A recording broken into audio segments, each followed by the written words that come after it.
최근에 함께 지인 목사님들과 또는 또 동기 목사님들과 만남의 자리가 있었습니다. 그분들과 함께 만나서 교제하고 얘기를 할 때 많은 주제를 얘기해요. 개인적인 얘기도 하고 가정 얘기도 하고 자녀 얘기도 하고. 근데 이번에 공히 그 모임들에서 같은 주제로 좀 얘기를 할 기회가 있었습니다. 우리 교회가 요즘에 나누고 있는 이 치유와 표적에 대한 얘기를 주제로 좀 얘기가 나왔어요. 왜 그러냐면 동기 목사님 중에 한 분의 사모님이 최근에 어떤 병이 있으셨는데 이게 치유되고 회복되는 은혜를 경험했다고 고백했기 때문입니다. 실제로 그 목사님의 사모님이 실제로 놀랍도록 치유를 경험하셔서 그 은혜를 우리 가운데 나눠주셨어요. 그러면서 우리가 다들 놀랍다, 참 귀하다, 감사하다 하면서 함께 우리가 은혜를 나누면서 목사들이니까 이 주제에 대해서 좀 나눠보았습니다. 이렇게 나눴어요. 우리는 목사들인데 성경을 가르치는 목회자들로서 우리는 이 치유를 어떻게 바라봐야 되고 성도들에게 어떻게 가르쳐야 될까라는 그런 주제로 좀 제가 의도적으로 끌어들어와서 함께 얘기를 나눴습니다. 그중 한 목사님의 말씀에, 한 목사님이 이렇게 말하는 말씀에 제가 좀 많이 공감을 했어요. 이분도 경험했던 바고 어떤 거냐면, 만일 내가 사랑하는 가족 중에 누군가 병이 걸려서 사경을 헤매고 있는데 그 가족의 병 치유를 위해서 기도하지 않는다면 그게 어떻게 기독교라고 할 수 있겠는가? 여러분 그렇지 않습니까? 오히려 이 가족을 위해서 더 간절히 기도하는 것이 우리 기독교의 정신이지 않을까라고 그렇게 얘기를 하는 거 보면서 공감을 했습니다. 왜냐하면 저도 그랬던 경험이 있었기 때문에 정말 눈물 나도록 간절히 가족의 그 병이 회복되기를 위해서 기도했다는 것이죠. 오히려 가족의 병을 치유받기 위해서 기도하지 않는 것이 더 이상하지 않습니까? 저는 깊이 공감을 했고 이 말이 옳다라고 생각을 했습니다. 누구도 이 상황에서 하나님께 기도하지 않을 사람이 없는 것이죠. 저와 여러분도 마찬가지고 우린 당연히 간절히 기도해야만 하는 것입니다. 그렇다면 여러분, 우리는 이 치유와 이런 회복에 대해서 어떠한 신앙인의 자세, 어떠한 성경적 자세를 견지해야만 할까요? 우리는 이제 지속적으로 이 말씀에 대해서 배우고 있죠. 그럼 따라해 보겠습니다. 이런 것이죠. 결론은 이것입니다. 따라해 볼게요. 치유는 종착지가 되어서는 안 된다. 이게 우리가 견지해야 될 신앙적 자세예요. 쉽게 말하면 치유가 우리 기독교 신앙의 종착역이 되고 우리 기독교 신앙의 목표가 되어서는 안 되는 것이죠. 치유와 그 신유와 또는 기적과 능력이 우리 신앙의 목표가 되어서는 안 된다는 것입니다. 그러니까 우리의 연약한 삶 가운데 치유나 기적은 일어날 수도 있고 일어나지 않을 수도 있어요. 그리고 이것은 어디까지나 우리가 계속 얘기하지만 이것은 표적의 역할을 하는 것일 뿐이에요. 치유가 종착역이 되면 안 된다는 것입니다. 사랑하는 사람이 질병 가운데에서 우리는 간절히 기도해야 하고 눈물을 흘리며 하나님께 간구할 수 있어요. 그렇게 해야만 합니다. 다 그렇게 하셔도 저도 그렇게 합니다, 여러분. 그러나 여러분, 그러한 가운데에서 우리가 가운데 하나님의 은혜로 말미암아 치유가 일어난다 그러면 그 치유를 표적 삼아서 하나님의 뜻인 뭘 바라봐야 돼요? 구원을 바라봐야 돼요. 이게 우리가 표적을 뛰어넘는 성경의 본래적인 신앙적 자세란 말입니다. 반대로 얘기하면 여러분, 우리가 가족의 그런 질병 속에서 눈물을 흘리고 간절히 기도했는데도 치유가 일어나지 않아. 그렇다 하더라도 우리 그 슬픔 가운데에서 눈물을 흘리고 지속적으로 기도를 하고 있지만 그 치유 너머에 있는 하나님의 뜻을 바라봐야 하고 하나님의 구원을 바라봐야 되며 그 나라와 그 의를 바라봐야만 한다는 것입니다. 치유에 우리의 신앙의 목적을 두어서는 안 돼요. 어떤 기적과 능력에 우리의 신앙의 목적을 두면 안 된다는 것입니다. 마가복음 16장 20절을 제가 한번 읽어볼게요. 보세요. 이런 말씀이 있습니다. 마가복음의 맨 뒤에 나오는 말씀이에요. 제자들이 나가 두루 전파할세 주께서 함께 역사하사 그 따르는 무엇으로? 표적으로 뭘? 말씀을 확실히 증언하신대요. 마가복음의 맨 마지막에 있는 구절이에요. 제자들이 이제 예수님의 가르침과 그 예수님의 은혜로 말미암아 나가서 두루 전파할 때 그 따르는 표적들이 따라오게 되었다는 것입니다. 여러분, 표적의 목적이 있어요? 말씀의 목적이 있어요? 말씀을 역사하면서 말씀을 증거하고 전파하면서 전도하면서 하나님의 나라와 그 의를 선포하니까 표적도 따라오게 되더라는 것입니다. 있어도 그만, 없어도 그만이에요, 여러분. 있으면 좋지만 없는다고도 좌절할 필요가 없는 거예요. 그래서 이 표적으로 다시 띄워보세요. 20절. 이 표적으로 무엇을 확실히 증언하시니라? 그러니까 잘 아셔야 돼요, 여러분. 표적으로 말씀을 확실히 증언하는 그런 역할을 하는 것입니다. 표적이 말씀을 증언하기 위한 도구에 불과한 거예요. 이 표적과 기사와 능력과 이사는 하나님의 복음과 구원과 하나님 나라와 그의 예수 그리스도로 말미암아 우리의 죄가 사함을 입고 하나님의 은혜 가운데서 교제하게 되는 그 복을 누리게 되는 것을 증거하는 그것에 대한 예화일 뿐이에요. 하나의 표지판일 뿐이란 말입니다. 그 자체의 목적이 있지 않는 거예요. 그러니까 여러분, 우리는 계속 말하지만 이 표적이나 치유가 목적이 되어버리면 기독교는 그때부터 무속이 되어버려요. 교회 안에서 목사인지 무당인지 분별을 못해요. 여러분들이 앞에서 말씀을 전하는데 표적과 치유와 기사와 능력이 이게 목적이 되어버리면 이 강대상 위에서 무속신앙을 가르치고 있다고요. 잘못할 수 있단 말입니다. 그러니까 말씀을 우리가 제대로 보고 분별해야 한다는 거예요. 그래서 말씀을 보고 배우는 게 너무 중요해요. 그냥 아무 생각 없이 그냥 예배 드리는 게 아니라 말씀을 듣고 보고 배우고 깨닫고 알아서 분별하셔야 돼요. 제가 최근에 한 성도님으로부터 연락이 왔습니다. 연락이 와서 얘기한, 그분이 나가시는 그 교회에 최근에 그 교회가 건축 때문에 분란이 심하게 일어났어요.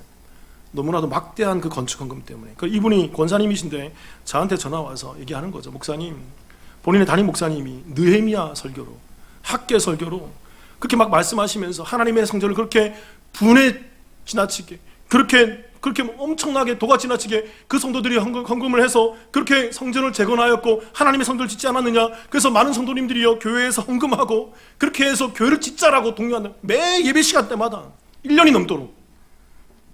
목사님 미치겠습니다. 어떻게 하면 좋겠냐고. 어떻게 해야 되나요? 자, 여러분 그분께 어떻게 한 줄 아십니까? 제가 좀 화를 냈어요. 호통을 쳤어요. 권사님 지금 교회 나온 지가 몇 년째인데 40년 50년이 넘었는데 도대체가 이 느헤미야 말씀과 학계 말씀이 그런 말씀인지도 분별을 못하세요? 어떻게 느헤미야 말씀이, 어떻게 학계에 있는 말씀이 이 땅에 교회를 지으라는 말씀입니까? 어떻게 그 말씀을 듣고 가만히 참을 수가 있습니까? 그 거짓 이야기를 하고 거짓말을 하는 그런 목회자를 어떻게 참을 수가 있습니까? 권사님은 어떻게 그럴 수 있나요? 예수님께서는 이 땅에 오셔서 그 예루살렘 성전을 보면서 저 성전을 허물라 내가 3일 만에 일으키리라. 예수님은 그 성전을, 이 땅의 성전을 허물고 하나님 나라와 그 구원과 그 복음의 하나님 나라의 그 성전을 세우기 위해서 그렇게 혈안이 되시고 이 땅에 오셔서 돌아가셨는데 왜 구약에 빠져 있어서 지금도 그 건물을 짓고자 하는 그 메시지에서 분간을 못하고 앉아 계십니까? 권사님 속히 나오세요.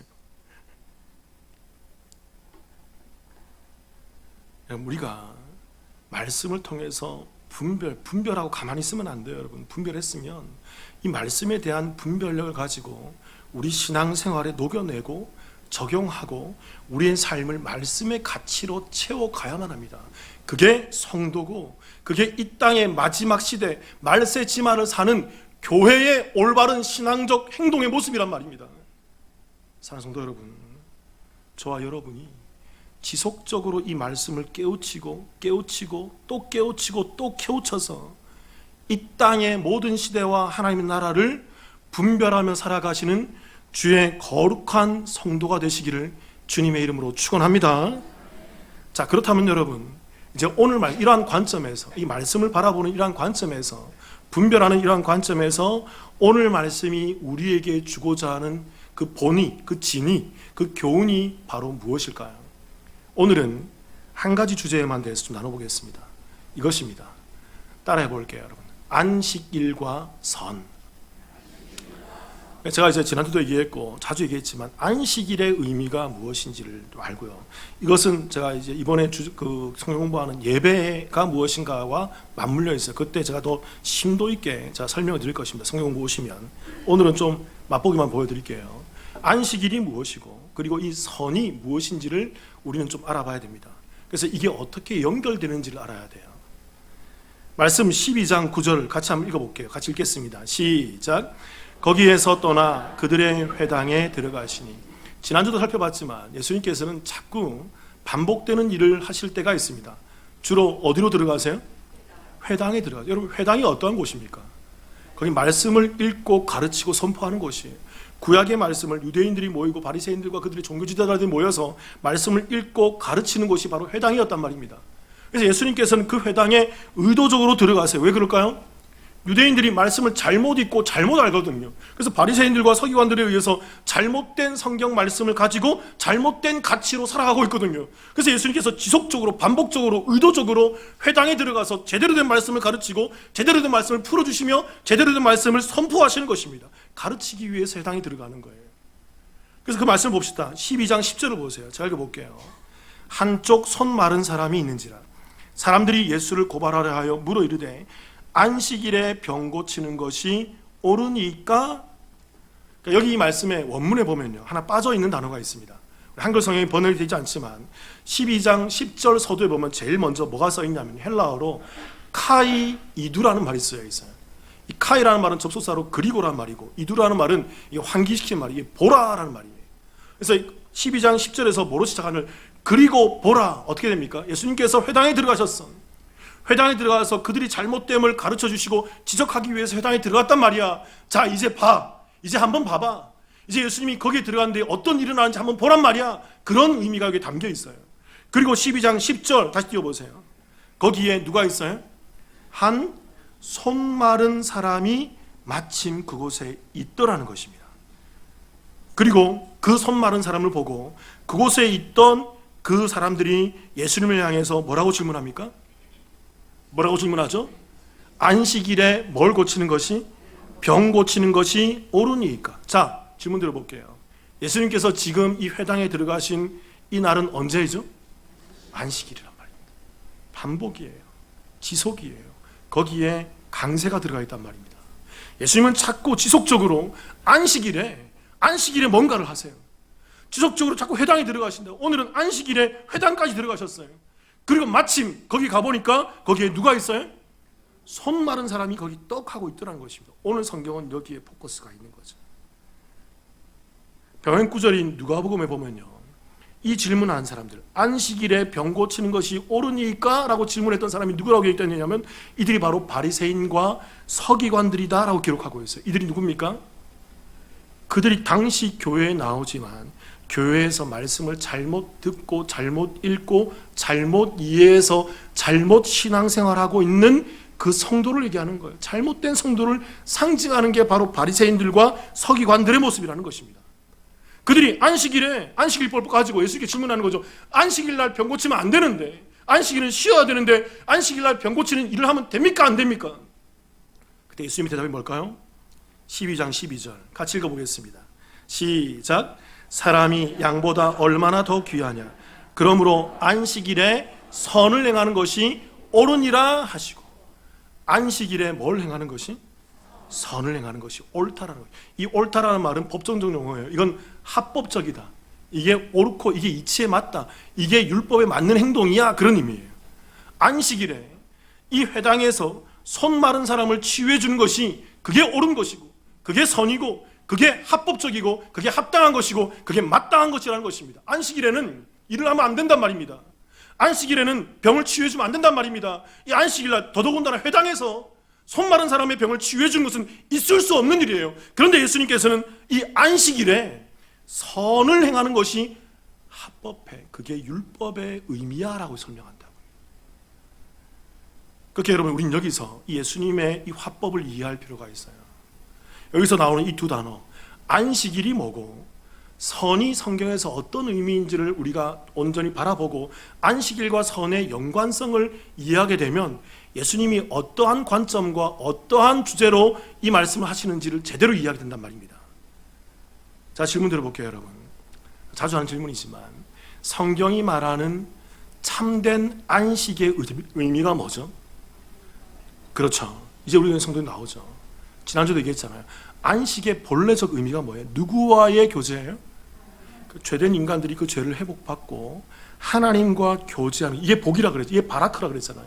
이게 하나님이 존귀케 여기는 그 인간과 교제하기 위해서. 그래서 하나님과 교제하게 만드는 것이 참된 안식의 의미라는 것입니다. 자, 간략하게 설명드릴게요, 여러분. 왜 그런지. 아담과 하와가 그 원래 에덴 속에 있었죠. 창조의 7일 이 안식 속에 있었습니다. 그때는 죄짓기 이전이었고 이 에덴 속에 있었어요. 그때는 안식이었단 말입니다. 이 아담과 하와가 죄짓기 이전에 그 에덴에서 누구를 경험했어요? 하나님을 경험하는 그게 안식의 의미예요. 그걸 복이라 그런다고요. 그걸 바라크라 그런다고요. 그 복된 그 에덴 가운데에서 그 안식을 누리고 있는데 아담과 하와가 사단의 유혹에 의해서 죄를 범하고 이 안식에서 뭐 하게 돼요? 추방당하는, 이게 에덴의 추방, 이게 복을 잃어버린 것, 이게 안식에서의 추방인 것입니다. 하나님과의 교제와의 단절이 되어버린 것이죠. 그러니까 여러분 잘 생각해 보세요. 창조의 7일째에 있었던 에덴의 그 안식은 어떤 안식일까요? 교제하는 안식이지만 불완전해요. 신학적으로 이게 논쟁이 있을 수 있겠지만 분명히 불안해요. 왜 그럴까요? 거기에는 무슨 나무가 있어? 선악을 알게 하는 나무가 있었기 때문에 그것은 죄를 지을 가능성이 존재했던 안식이었단 말입니다.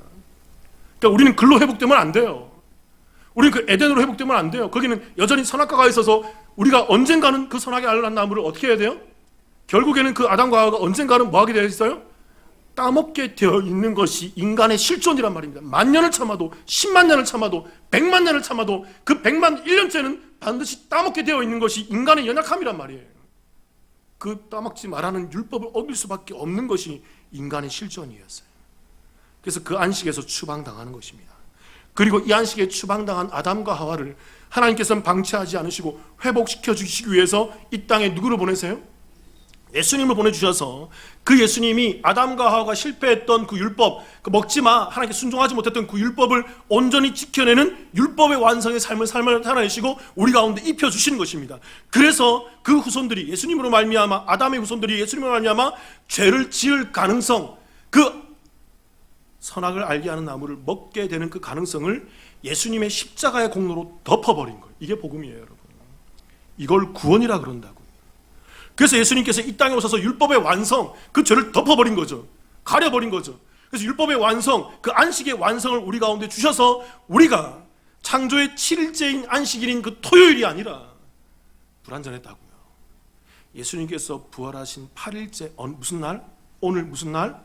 이 주일에 우리가 그 부활을 기념해서, 그 안식의 완성을 기념해서, 참된 구원을 기념해서 이 날에 모여서 우리가 진짜 안식의 날, 부활절 날 그것을 고백하며 이 예배를 이 속에 드리면서 하나님을 경험하게 되는, 하나님과 교제하게 되는 그 구원의 복을 예배함으로 드리는 거예요.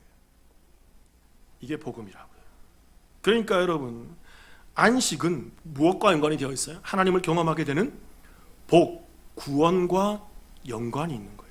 진짜 안식은 그 구원에서 추방되었던 사람들이 예수로 말미암아 회복되어서 구원을 입어 하나님과 교제하게 되는 그 참된 안식의 복을 누리게 되었어 라는 것이 안식의 참된 의미라는 것입니다. 그 구원이. 자, 이제 또 질문 드려볼게요, 여러분. 자, 예전에도 설명드렸지만 성경이 말하는 선이 뭘까요? 성경이 말하는 착함이 뭐죠? 그렇죠. 우리 교회 성도님들 이제 대답하셔야 됩니다. 여러분, 예수가 착한 거예요. 예수가 선이라고요. 이 선이란 말이 헬라어로 칼로스란 말입니다. 이것은 착한, 선한, 좋은이라는 의미인데 성경은 무엇을 착하다, 무엇을 좋다, 무엇을 선하다라고 얘기할까요? 말씀 한번 읽어볼게요. 요한복음 10장 11절 같이 한번 읽어보겠습니다. 시작. 나는 선한 목자라. 선한 목자는 양들을 위하여 목숨을 버리거니와. 나는, 이게 누굽니까? 예수님이 무슨 목자다? 선한 목자, 착한 목자래요. 예수님이 좋은 목자라는 것입니다. 질문 드려볼게요. 예수님이 왜 선하고 착하고 좋은 목자일까요? 여기서 말하는 이 선함이 바로 이게 칼로스, 착한, 좋은, 선하는 뜻이거든요. 질문 드려볼게요, 여러분. 예수님께서 왜 착한 목자이죠? 예수님께서 왜 좋은 목자이죠? 예수님께서 왜 선한 목자이죠? 예수님께서 어려운 사람을 많이 도와줬기 때문에, 예수님께서 자선사업을 많이 했기 때문에, 예수님께서 병자를 많이 치유하고 그 어려운 사람들, 가난한 사람들과 고아들을 내버려두지 않고, 과부를 내버려두지 않고 다 도와줬기 때문에. 자, 분명히 얘기합니다, 여러분. 예수님 이런 거 하러 오지 않았어요. 자꾸 오해하는데 그런 데 초점을 갖지 마세요, 여러분. 예수님은 이런 거 하러 이 자리에 오지 않았다고요. 예수님이 이런 일 하러 이 땅에 오지 않았단 말입니다. 예수님께서 이 땅에 오셔서 하셨던 그 좋은 일, 착한 일은 뭐예요, 그게? 그게 바로 십자가와 부활이란 말이에요. 예수님은 그 십자가를 지기 위해서 오셨고, 예수님은 그 십자가를 통해서 그 죄된 영혼들이 부활하게 한 것을 성취하기 위해서 이 땅에 오신 것입니다. 그걸 구원의 일이라 말한다는 말입니다. 그게 바로 구원이라는 거죠. 그러니까 여러분, 성경이 말하는 이 구원이 좋은 것이고, 이 구원이 착한 일이고, 이 구원이 선함이 되는 것입니다. 그래서 예수님께서 얘기하는 거죠. 나는 선한 목자다. 선한 목자는 양들을 위해서 뭘 버린다? 목숨을 버린다. 예수님께서 단순히 자기 희생했다는 얘기가 아니에요. 내가 이 땅의 택자들을 위해서, 나의 양들을 위해서 내가 십자가를 지고 그들을 위해서 내 목숨을 던지고 그들을 건져낼 것이기 때문에, 구원의 일을 진행하기 때문에 나는 착한 목자야. 나는 선한 목자야. 내가 좋은 목자라고 한다. 그게 성경이 말하는 착하다, 선하다, 좋음의 의미라는 것입니다. 마태복음 26장 7절 9절, 제가 이 얘기할 때마다 꼭 이 성경 구절 인용하잖아요. 7절 9절 제가 읽어볼게요. 한 여자가 매우 귀한 향유 한 옥합을 가지고 나와서 식사하시는 예수님의 머리에 부으니 제자들이 보고 분개하여 이르되 무슨 의도로 이것을 허비하느냐. 이것을 비싼 값에 팔아 가난한 자들에게 줄 수 있었겠도다 하거늘. 잘 알죠. 한 여인이 예수님께 나와서 향유 옥합 한 병 통째로 예수님 머리를 붓고 그렇게 예수님을 닦아내는 거죠. 이 향유 옥합은 고대 사회에 매우 비쌌던 거예요. 요즘으로 얘기하면 몇 천만 원, 몇 억에 호가할 수 있는 그런 향유였단 말입니다. 그런데 이 향유를 가져와서 예수님 머리에 부어버리니까 제자들이 뭐 했다고요? 보고 화를 내는 거죠.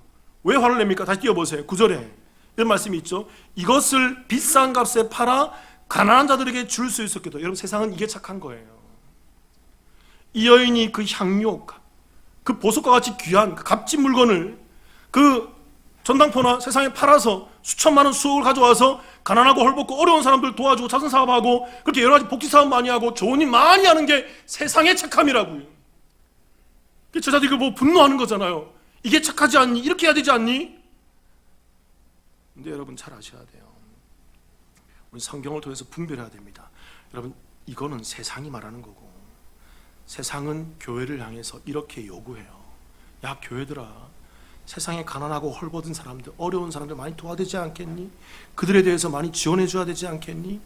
이런 것을 하지 못하는 교회를 향해서 세상은 분노하죠. 그래서 교회를 팔아서 가난한 사람들이 나눠주라고 얘기하지 않습니까? 그래서 실제로 여러분, 코로나 기간에 실제로 이런 교회가 있었어요. 성도들이 모이지 않으니까 교회가, 그 목사님이 교회를 팔아버렸어요. 교회를 팔아서 그 나온 그 수천만 원의 돈 가지고 그 교회 성도들의 어려운 사람들과 주변 지역에 있는 어려운 사람들 도와줘서 매스컴에 나왔어요. 그래서 온 매스컴과 세상 사람들이 칭찬했다고. 댓글에 그래, 이게 교회지. 다른 교회들이 본받아야 된다고. 이게 진짜 교회지. 이게 예수님이 했던 그 사랑이지. 사랑 많은 교회 모습이 이런 거지. 이게 진짜 교회네. 그러면서 막 칭찬하면서 온 세상이 환호했다고. 여러분, 그게 거짓 진리예요.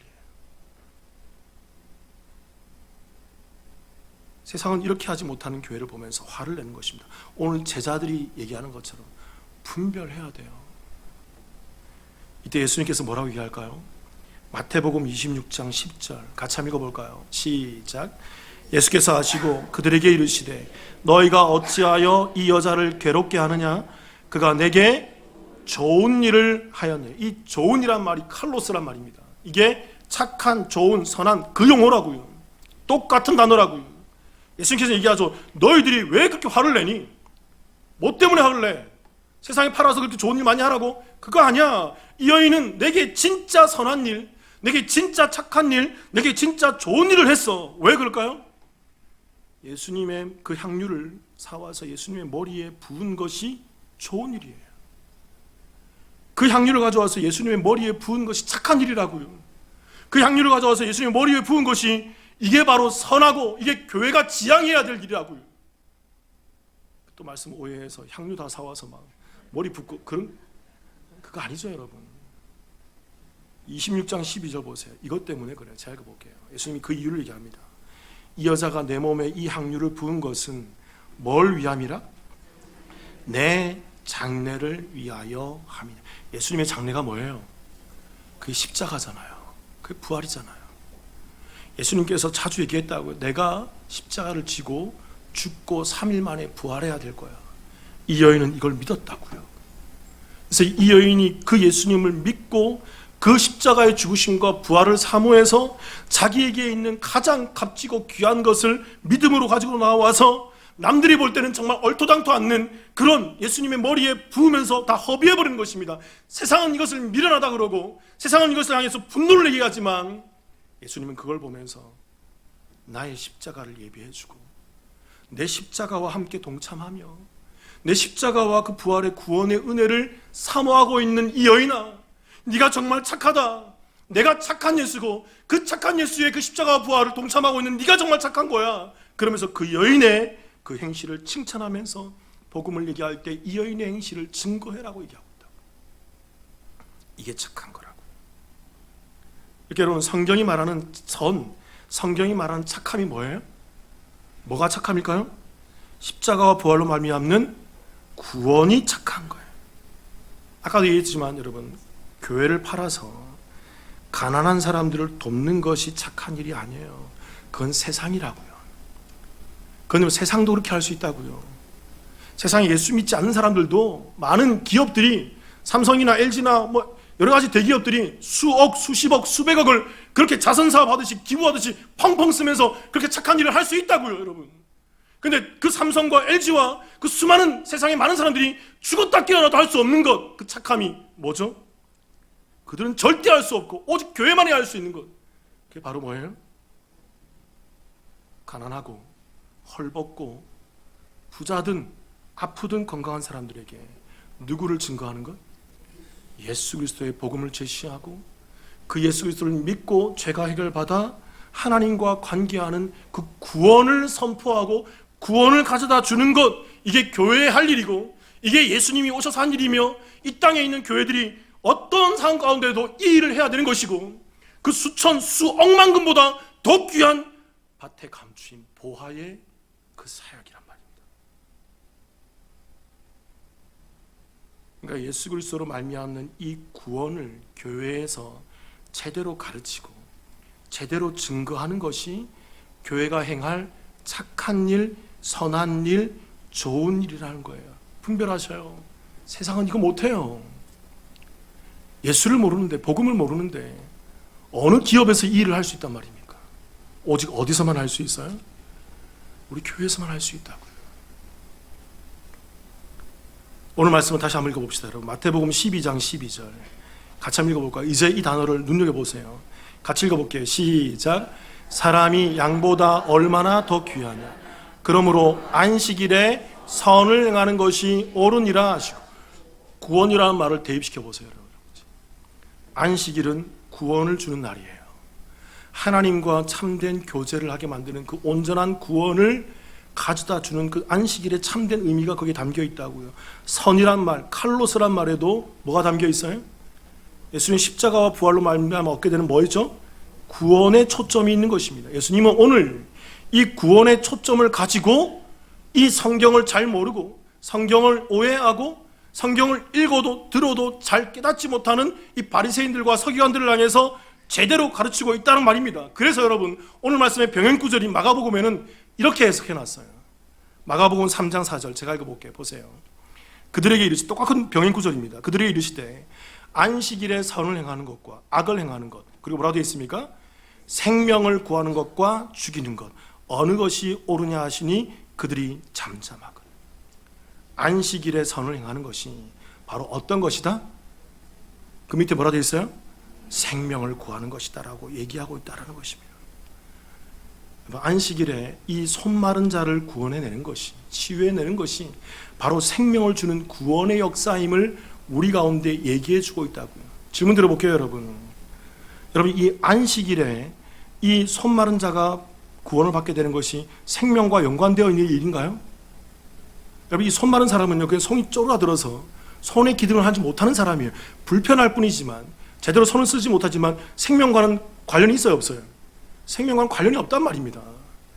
근데 예수님께서 왜 이 사람의 손 마른 것을 치유해 주면서 이게 생명을 구하는 거야, 이게 바로 구원의 의미라고 그렇게 설명하는 걸까요?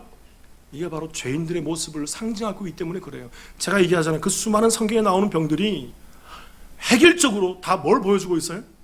죄의 모습을 보여주고 있다고요. 이 땅에 살아있지만 정상적으로 살지 못하는 사람들, 손이 있지만 손의 기능을 제대로 발휘하지 못하는 사람들, 이 땅에 안식 가운데 있지만 제대로 하나님을 경험하지 못하고 제대로 하나님의 은혜를 누리지 못하는 그 죄인들의 모습을 이 사람을 통해서 우리 가운데 보여주고 있어요. 그게 바로 죽은 거라는 것입니다. 교회 나와서 예배 드리고 있지만 말씀을 모르고 구원을 모르고 복음을 모르는 자들이 죽어 있는 거라는 거예요. 그들이 손마른 자라는 것입니다. 예수님이 그 병을 치유해 주면서 이게 바로 생명을 구원하는 그 참된 안식, 참된 선을 행하는 구원의 일이야 라고 그렇게 말씀을 하고 있다는 것입니다.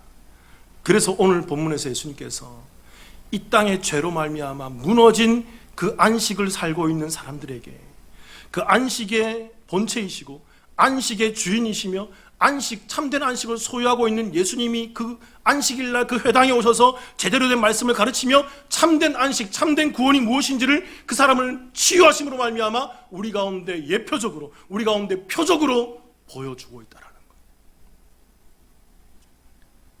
우리 여기서 한 가지만 더 봅시다, 여러분. 누가복음 6장 7절을 한번 보세요. 같이 한번 읽어볼까요? 6장 7절 시작. 서기관과 바리새인들이 예수를 고발할 증거를 찾으려 하여 안식일에 병을 고치는가 엿보니. 아까도 얘기했지만 서기관과 바리새인들은 예수님을 고발할 증거를 찾으려고 혈안이 되어 있어요. 왜 그럴까요, 여러분? 왜 이 서기관과 바리새인들이 예수님을 고발하기 위해서 그렇게 혈안하고 있을까요? 예수님이 이 땅에 오셔서, 예수님이 이곳에 오셔서 자신들을 인정해 주지 않거든요. 예수님이 이 땅에 오셔서 자신들과 대립하고 있거든요. 예수님이 이 땅에 오셔서 자신들과 각을 세우고 있거든요. 왜 그럴까요? 말씀과 다르게 살고 있고 말씀과 다른 것을 증거하고 말씀에 거짓된 것을 선포하고 있는 그들을 예수님이 용서할 수가 없는 것입니다. 그래서 그들에 대해 죄됨을 지적하고 그들의 잘못됨을 각을 세우면서 그들과 함께 대립하고 있자 이 바리새인과 서기관들이 그들이 가지고 있던 잘못된 성경 지식, 그 알량한 세상적 기준을 가지고서 예수님의 흠을 찾으려고 매우 혈안이 되어 있어요. 안식일 법으로 안식의 주인이신 예수님을 평가해요. 구약에 있는 말씀을 우리 가운데 주신 말씀이신 예수님을, 그 안식일을 범하지 말라고 했던 그 말씀의 예수님의 그 의미를 제대로 깨닫지 못하고 그냥 이렇게 얘기했다는 세상적 기준과 가치로 말씀을 읽고는 그 말씀을 가지고 안식일에 일하면 안 돼, 안식일에 병치하면 안 돼, 그러면서 안식일의 주인이시고 그 말씀의 본체이신 예수님을 평가하고 잣대질하면서 그들이 예수님을 그렇게 삭막하게 잘라내고 있는 거죠. 왜 그럴까요? 잘못 알기 때문에 그렇습니다. 세상적 기준으로 교회에 들어와서, 그 회당에 들어와서 잘못된 해석으로 그 구원과 선함을 그렇게 잣대하고 있기 때문에 그렇다는 거죠. 그러자 예수님께서 기다렸다는 듯이 안식일 법을 범하시자, 그 병을 고쳐주시자 그들은 기다렸다는 듯이 득달같이 달려들면서 예수님을 죽이려고 모여하고 결국에는 그 예수님을 쫓아내고 죽이고 예수님을 십자가에 매달아 버리는 것입니다. 뭘까요, 여러분? 이게 바로 복음을 모르는 자들의 모습이 이와 같아요. 복음을 모르고 생명을 모르며 구원이 무엇인지 모르는 자들은 그들이 가지고 있는 세상적 기준과 이해와 상식과 이치로 말미암아 성경과 교회와 복음을 평가하려고 합니다. 그러니까 그들의 기준에서는 예수님의 복음이 자꾸 부딪히는 거예요. 그들의 상식과 이해로서는 이 복음과 진리가 자꾸 거치는 돌이 돼요. 매주 복음을 얘기하는데 자꾸 찔려와요. 매주 복음을 얘기하는데 자꾸 이게 나한테 돌을 던지는 것처럼 느껴져요. 매주 복음을 얘기하는데, 예수님께서 복음을 얘기하는데 이 바리새인과 서기관들은 거의 눈이 뒤집힐 정도로 그 안에서 앙심을 품고 있는 것입니다. 왜 그럴까요? 베드로전서 2장 7절 8절, 예수님 이게 정확하게 설명되어 있어요. 2장 7절 8절 제가 읽어볼게요. 보세요. 그러므로 믿는 너희에게는 이 복음이 보배이나 믿지 않는 자들에게는 건축자들이 버린 그 돌, 예수님이에요. 그 돌이 모퉁이의 머릿돌이 되어서 교회가 만들어지는 거죠. 8절 또한 부딪히는 돌과 걸려 넘어지게 하는 바위가 되었다 하느니라. 그들이 뭘 하지 아니하므로? 말씀을 순종하지 아니하므로 뭐한다? 넘어지나니 이는 그들을 뭐했다? 매우 무서운 말이에요. 회당에 나오지만, 교회에 나오지만 말씀을 깨닫지 못하고 말씀의 진리가 뭔지 모르고 복음을 모르고 예수를 모르면 여러분 이 바리새인과 서기관과 똑같아집니다. 그런 분들이 있을 수 있어요. 복음을 얘기하는데 부딪히는 돌과 걸려 넘어지게 하는 바위가 돼요. 진리를 얘기하고 생명을 얘기하는데 자꾸 거침돌이 되어서 이것으로 말미암아 마음에 어려움을 겪는 분들이 있더라는 것입니다. 오늘 말씀 띄워보세요. 7절 8절. 왜 그럴까요? 그들이 뭘 순종하지 않으므로? 말씀을. 이 순종하지 않는다는 말이 이게 헬라어로 아페이데오란 말입니다. 이게 순종하지 않는다. 본 뜻은 뭐냐면 믿지 않는다. 그들이 믿지 않기 때문에 말씀을 제대로 보지 못하고 말씀을 제대로 이해하지 못하고 복음과 진리와 생명을 알 수 없기 때문에 예수와 복음과 진리가 그들에게 거침돌이 되고 부딪히는 돌이 되고 걸려 넘어지게 하는 바위덩어리가 되어서 그들이 이 땅 가운데에서 넘어지게 되는 모습을 보이더라는 거예요. 왜요? 진리를 보지 못하고 세상적 가치로 말씀과 복음과 구원과 예수와 이 땅의 하나님의 권세를 바라보기 때문에. 사랑하는 성도 여러분, 우리 남북교회에 있는 저와 여러분은 이 말씀을 말씀대로 제대로 보게 되기를 주님의 이름으로 축원합니다. 성경에 기록된 이 말씀을 그저 단순한 글로만 읽지 마세요, 여러분. 이 하나님의 의도와 생명과 구원의 관점으로 제대로 그 의미를 투영해서 읽으셔야 한다는 것입니다. 그래야서 이 말씀이, 이 복음이 내게 거치는 돌과 거치는 바위가 되는 것이 아니라 이 말씀이, 이 복음이 하나님의 나라를 엿보고 하나님의 나라를 기대하며 하나님의 나라를 소망하며 사모하는 바로 그 디딤돌로 이 땅을 세워가시는 저와 여러분의 삶이 되시기를 주님의 이름으로 축원합니다. 같이 한번 기도하십시다.